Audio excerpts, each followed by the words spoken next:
कभी रात में आसमान देख के सोचा है इस सब का बीज कहाँ है? सदियों से लोग ये सोचते आ रहे हैं।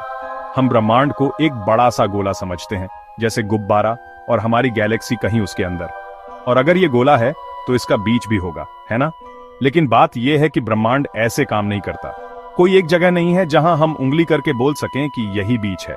जिस तरह हम सोचते हैं उस तरह ब्रह्मांड का कोई बीज नहीं है। ये अजीब लग सकता है, आखिर हम चीजों का बीज देखने के आदी हैं। हमारे ग्रह का बीज है, हमारे सौर मंडल का बीज है, हमारी गैलेक्सी का भी बीज है। लेकिन ब्रह्मांड जितना हम समझ पाए हैं अलग है। ये सिर्फ बड़ा नहीं है, ये बुनियादी रूप से अलग है। प्राचीन खगोल शास्त्रियों ने भी इस सवाल का जवाब ढूंढने की कोशिश की थी। आज के वैज्ञानिक भी इस रहस्य को सुलझाने में लगे हुए हैं। ब्रह्मांड के शुरुआती समय की तस्वीरें हमें कुछ सुराग देती हैं। हम जानते हैं कि ब्रह्मांड फैल रहा है और ये फैलाव हर दिशा में समान है। इसका मतलब है कि हर जगह एक तरह से बीज है। ब्रह्मांड एक विशाल जाल की तरह है जिसमें हर बिंदु महत्वपूर्ण है।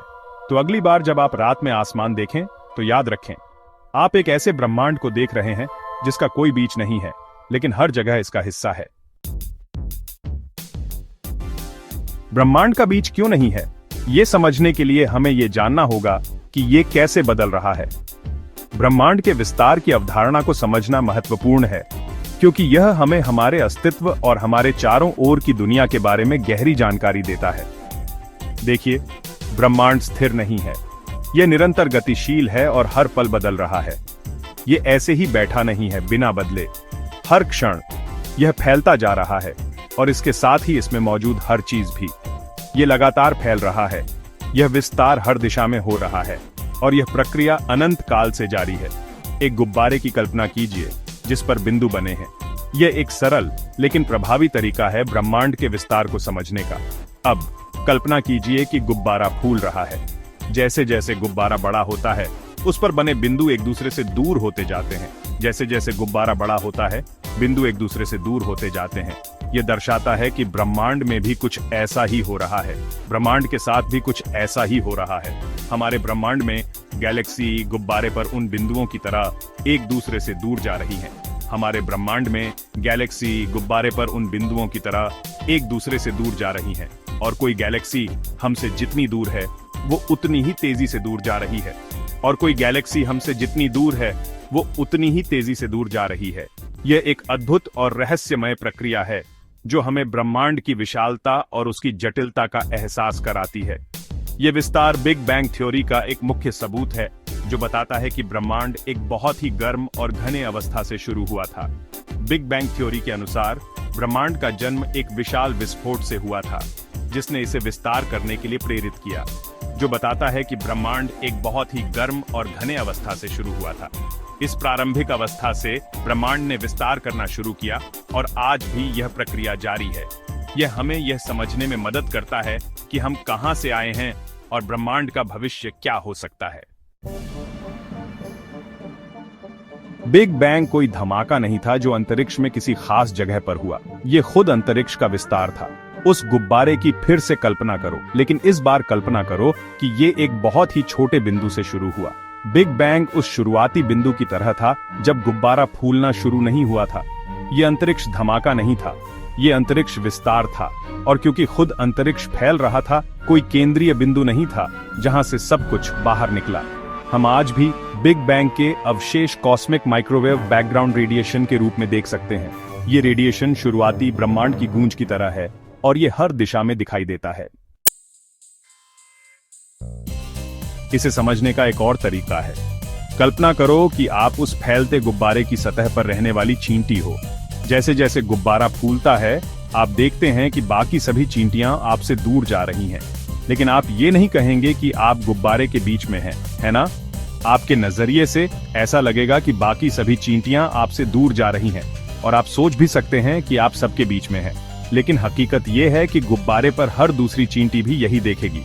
ब्रह्मांड में हमारी स्थिति भी कुछ ऐसी ही है।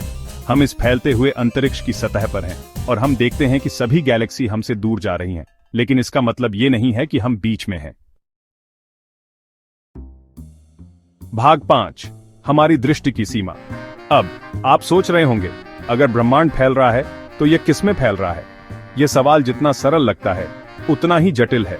ब्रह्मांड का विस्तार किसी बाहरी माध्यम में नहीं हो रहा है, बल्कि यह स्वयं के भीतर ही फैल रहा है।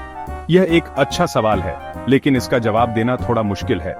वैज्ञानिकों के अनुसार ब्रह्मांड का कोई बाहरी किनारा नहीं है।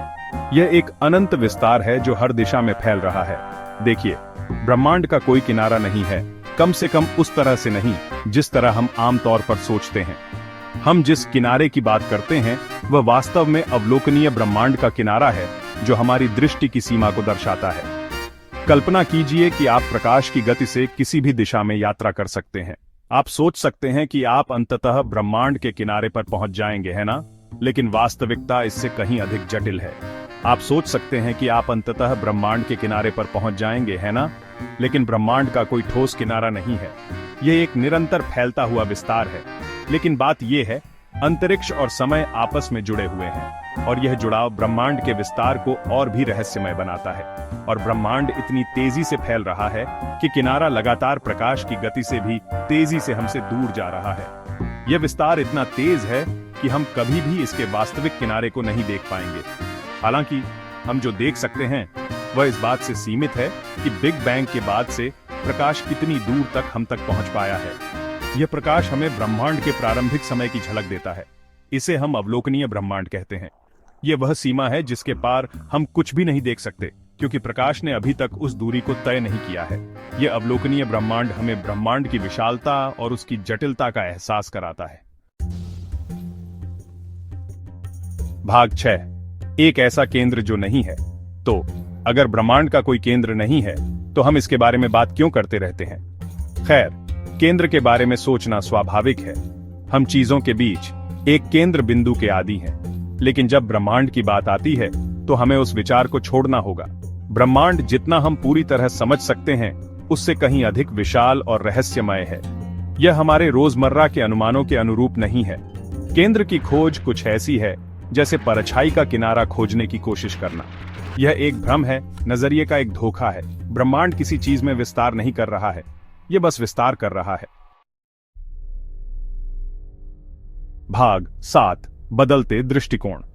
सदियों से मानव मानते थे कि पृथ्वी ब्रह्मांड का केंद्र है। यह एक तरह से सही लगता था। सूर्य, चंद्रमा और तारे सभी हमारे चारों ओर घूमते दिखाई देते थे। लेकिन फिर कोपरनिकस और गैलीलियो जैसे वैज्ञानिक आए जिन्होंने उस विचार को चुनौती दी। उन्होंने दिखाया कि पृथ्वी सौर मंडल का केंद्र नहीं थी। ब्रह्मांड की तो बात ही छोड़िए।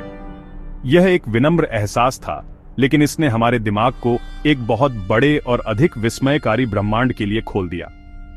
आज हम दृष्टिकोण में एक समान बदलाव का सामना कर रहे हैं। एक सार्वभौमिक केंद्र के विचार को छोड़ना चुनौतीपूर्ण हो सकता है, लेकिन यह अविश्वसनीय रूप से मुक्तिदायक भी है। यह हमें ब्रह्मांड को उसकी सभी विचित्रताओं और आश्चर्यों में अपनाने की अनुमति देता है।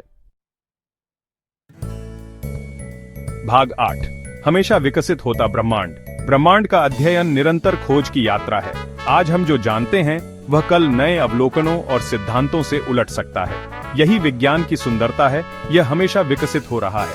ब्रह्मांड के केंद्र की खोज, जबकि संभवतः व्यर्थ है, हमें ब्रह्मांड और उसके भीतर हमारे स्थान की गहरी समझ की ओर ले गई है। इसने हमें विनम्रता सिखाई है और हमारी कल्पनाओं का विस्तार किया है। जैसे जैसे हम ब्रह्मांड का पता लगाना जारी रखते हैं, हमें अपनी धारणाओं को चुनौती देने और सोचने के नए तरीकों को अपनाने के लिए तैयार रहना चाहिए। ब्रह्मांड आश्चर्यों से भरा है और यही इसे इतना अंतहीन आकर्षक बनाता है। भाग 9, एक केंद्रहीन ब्रह्मांड की सुंदरता। तो अगली बार जब आप रात के आकाश को देखें तो सबके केंद्र को खोजने की चिंता न करें। इसके बजाय इसकी विशालता, इसके रहस्य, इसकी विशुद्ध केंद्रहीन सुंदरता पर अचंभा करें।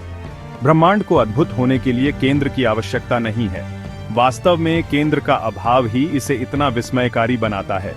ये एक अनुस्मारक है कि हम अपने से कहीं बड़ी किसी चीज का हिस्सा हैं, कुछ ऐसा जो हमारे जाने के बाद भी लंबे समय तक विस्तार और विकास करता रहता है। ब्रह्मांड एक विशाल और अद्भुत जगह है और हम इसकी चल रही कहानी का हिस्सा बनकर भाग्यशाली हैं।